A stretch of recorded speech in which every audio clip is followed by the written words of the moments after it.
Well, the word law has to be carefully discerned in the New Testament, and you must, I repeat, must underline, distinguish between the law of Moses in the letter and the law of Christ in the spirit. Under the law of Moses in the letter, you were permitted to kill an intruder. Under the law of Messiah in the spirit, in the new covenant, you are not permitted to kill your enemy. You might want to wrestle him to the ground to save your family, whatever.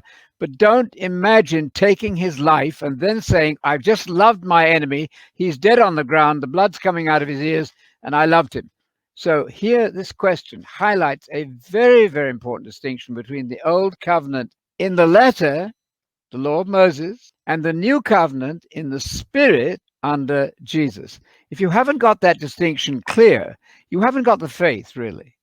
You haven't got the calendar right. And so I'll give you Luke 16:16, which says that the law and the prophets were until John the Baptist. From John the Baptist onward, the gospel of the kingdom is being preached. That's Christianity.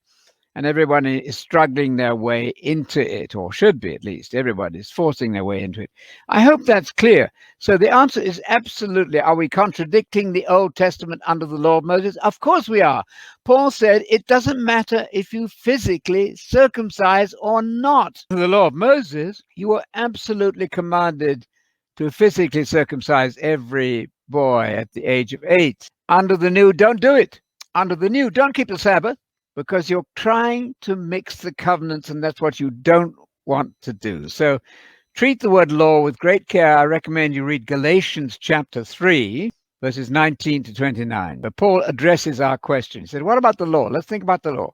Bring this out for your friends. What about the law? It was given as a tutor, as a guardian. That was a slave that was employed to take the child to school until when? Until Messiah came. When did Messiah come? He came the moment he started preaching. He didn't just come at his death. It's a grand and very mysteriously strange, compelling for some, but a gross error to imagine that the new covenant only begins after Jesus dies. No.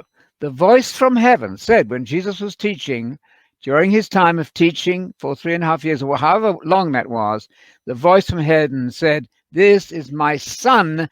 For goodness sake, listen to him." Not didn't say listen to him after he's died. Now, of course, we know the crucifixion is essential, but the teaching of Jesus is everything.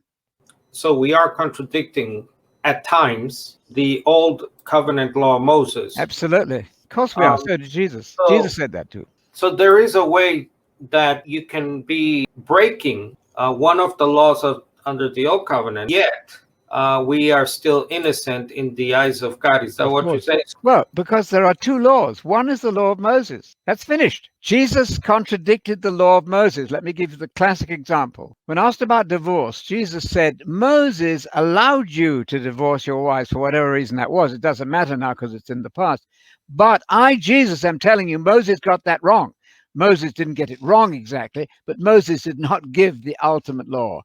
So unless you've got this distinction clear, you're not going to understand. The Torah of Moses in the letter is one set of laws. You are commanded, as I said before, to physically circumcise. Don't do it in the new covenant.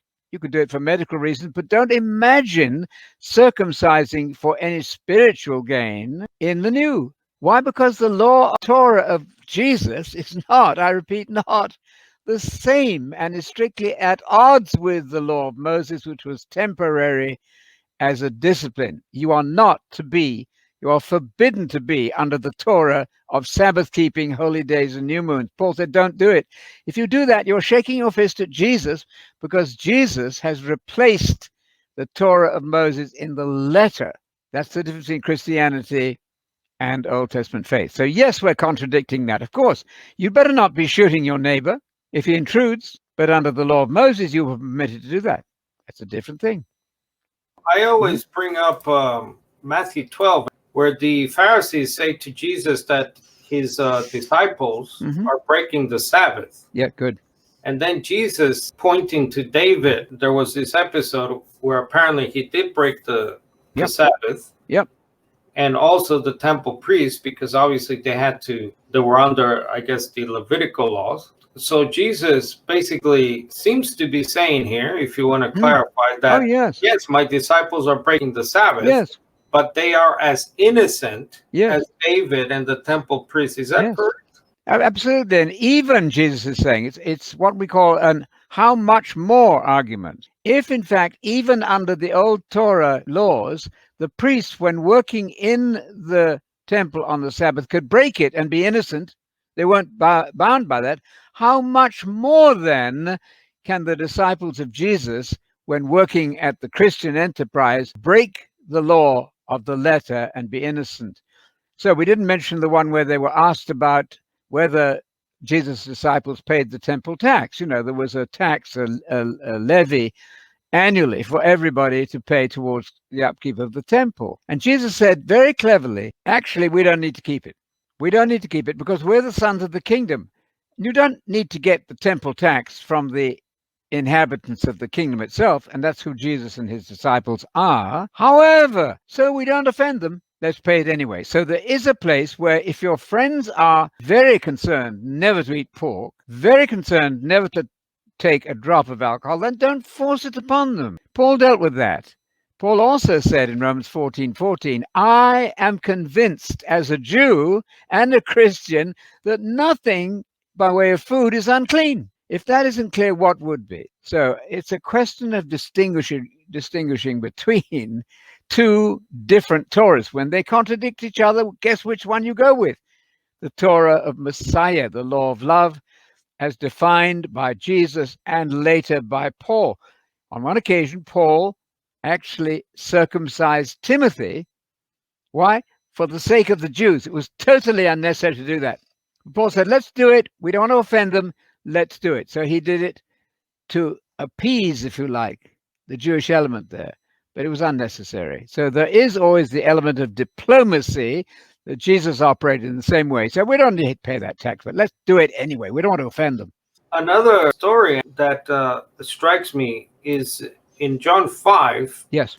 After he heals someone, the Jews, right, say, look, you can't do that. It's the Sabbath. And Jesus, it's interesting because Jesus doesn't say, well, I'm doing things that were allowed under Sabbath, but you guys didn't understand. No, he seems to, by his reply, admit that he is breaking the Sabbath. Of course. And the reason I say that is in this particular episode, it says if you see there in verse 16, now because Jesus was doing these things on the Sabbath, the Jews began to persecute him. But Jesus said, to this very day, my Father is at his work, and I too am working on the Sabbath. Meaning, isn't that a clear violation of the Sabbath? They didn't get it. They were not believers in Jesus, so they didn't see that he was bringing in the new Torah of Messiah in the Spirit. They were blinded to that. They didn't accept him as Messiah. But of course, you're right. He's breaking the Sabbath quite deliberately here and had every right to do so. Even, Jesus cleverly said, on the basis of a foretaste of this, a foreshadowing of this in the case of the priests who were not bound by the Sabbath law when working in the temple. How much more then is Jesus, who's working in the true spiritual temple all the time, and his disciples, how much more are they then not bound by weekly or monthly or annual holy days or new moons? That's very clear.